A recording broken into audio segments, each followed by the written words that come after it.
बिस्मिल्लाहिर्रहमानिर्रहीम।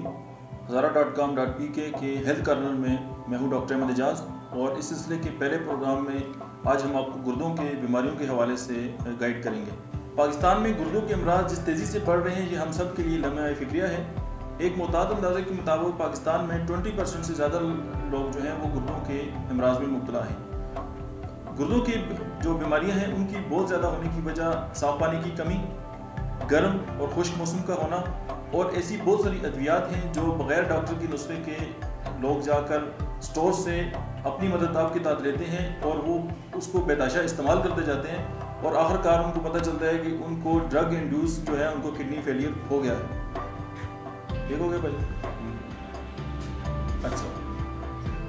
अक्सर लोग डायलिसिस यानी गुर्दों को साफ करना अपने गुर्दों के लिए बहुत ज़्यादा ख़तरनाक समझते हैं। उसकी बेसिक वजह यह है कि एक बार ऐसा कराने से बार बार ऐसा कराना पड़ता है, और जो पेशेंट होता है वो डिपेंडेंट हो जाता है डायलिसिस के लिए। अब हम जब बात करते हैं गुर्दों के बीमारियों के हवाले से, तो गुर्दों के अमराज दो किस्म के हैं। एक तो एक्यूट कंडीशंस है कि अचानक किसी बंदे को जब पता चलता है कि अचानक किसी बीमारी के बाद उसकी किडनी फेल हो जाते हैं, तो वो थोड़ी बहुत ट्रीटमेंट के बाद वो पेशेंट ठीक हो जाता है। एक वो पेशेंट होते हैं जो एक लंबा अरसा किडनी के जो गुर्दा फेल होने के अमराज हैं उसका शिकार रहते हैं, और इसमें उसके बहुत सारे ग्रेड्स हैं, और आस्ता आस्ता जो उनके गुर्दे हैं वो अपनी जो शक्ल है वो चेंज करते करते एक वक्त आता है कि डॉक्टर्स उनको कहते हैं जी कि आपका यूरिया क्रिएटिनिन बहुत हाई है और अब ये कंट्रोल मेडिसिन से नहीं हो सकता। अब हम उसके लिए फिर वो डायलिसिस की तरफ पेशेंट को रेफ़र करते हैं। अब अगर हम इन बातों पे गौर करें कि इसकी वजूहात क्या हैं, तो बहुत सी वजूहात के साथ साथ जो दो बहुत बड़े फैक्टर्स हैं, एक तो ब्लड प्रेशर का ज़्यादा होना है, और दूसरा जो डायबिटीज़ है वो एक बहुत बड़ी वजह है। सबसे पहली बात तो ये है कि जो नाजरीन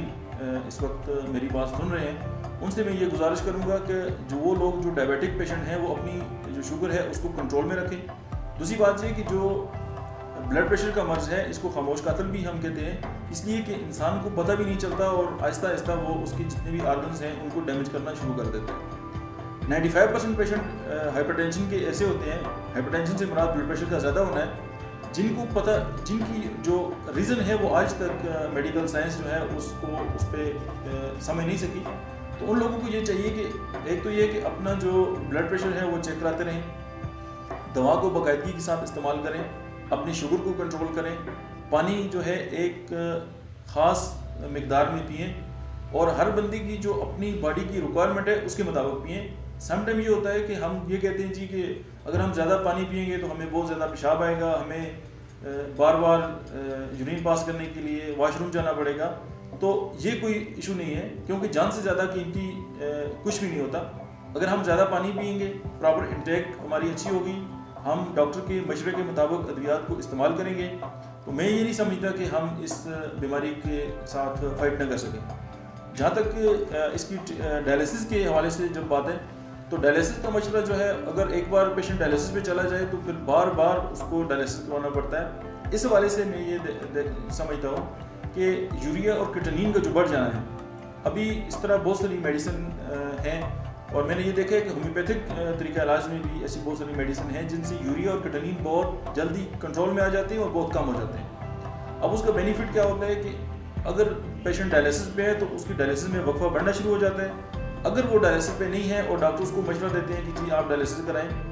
तो अगर वो मेडिसिन इस्तेमाल करते हैं तो उससे ये होता है कि उसकी जो डायलिसिस है उसकी ज़रूरत ही उसको नहीं पड़ती, और बहुत लंबे अरसे तक उसके जो उसका प्रॉब्लम है वो कंट्रोल में रहता है। अब अगर हम ये बात करें कि जी जो ईटिंग हैबिट्स हैं और जो खाने पीने के जो मसाइल हैं, अब जिस तरह जो सर्द इलाके में लोग रहते हैं वो क्योंकि उनको प्यास कम लगती है और वो पानी नहीं पीते, तो वो भी उसकी बहुत बड़ी एक रीज़न हो सकती है। अब जहाँ तक वो लोग जो ऑलरेडी इसके पेशेंट हैं, वो डाइट के हवाले से भी वो बहुत बदएहतियाती करते हैं। उस हवाले से ये बात है कि वो तमाम डॉक्टर पेशेंट जो क्रॉनिक रीनल फेलियर के पेशेंट हैं, उनके लिए तजवीज़ करदा मिकदार से ज़्यादा पानी, फल, नमक ये तो बहुत ज़्यादा ख़तरनाक है। एक तो ये कि अपने डॉक्टर से कंसल्ट करें इस हवाले से, और जो डॉक्टर की एडवाइस है वो उसको फुलफ़िल करें। सम टाइम ये देखा गया है कि पेशेंट जो है वो परहेज अगर डॉक्टर उनको बता भी देते तो वो बस छपा के कुछ ना कुछ खा लेते हैं, फिर डॉक्टर को कहते हैं जी हमने तो बड़ी परहेज की है। अब ये बजाते खुद अपने आप को धोखा देना है کیونکہ اگر انہوں نے ایک چیز انٹیک کر لی ہے، جب نائٹریٹس اور یوریا کیٹالین کی بڑھنے کا جو چیزیں سبب ہیں، اگر وہ لیتے رہیں گے دوا کھانے کے ساتھ ساتھ بھی ان کے مسائل بڑھتے رہیں گے تو ڈاکٹر بھی اس پہ قابو نہیں پا سکتا۔ جہاں تک میں یہ سمجھتا ہوں کہ کڈنی فیلئر کی جتنے بھی کیسز ہیں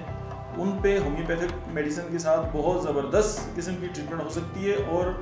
بہترین قسم کا ان کا علاج ہو سکتا ہے۔ تو میں تمام جتنے بھی لوگ میری بات سن رہے ہیں hazara.com.pk کے حوالے سے میں ان کو یہی کہنا چاہوں گا کہ اگر ان کے ذہن میں کوئی سوال ہے یا اس حوالے سے وہ کوئی بات پوچھنا چاہتے ہیں تو hazara.com.pk کی جو ویب سائٹس ہے اس کو وزٹ کریں اور جو ای میل ایڈریسز ہیں ان پہ اپنی کوئریز بھیجیں۔ انشاءاللہ ہم ان کو بہت مفید مشورے بھی دیتے رہیں گے اور ہم ان کو گائیڈ کریں گے تاکہ وہ اپنی جو زندگی ہے وہ بہت اچھے طریقے سے گزار سکیں، اور یہی hazara.com.pk کی جو ہیلتھ کارنر ہے اس کا مشن اور ویژن ہے۔ Thank you very much.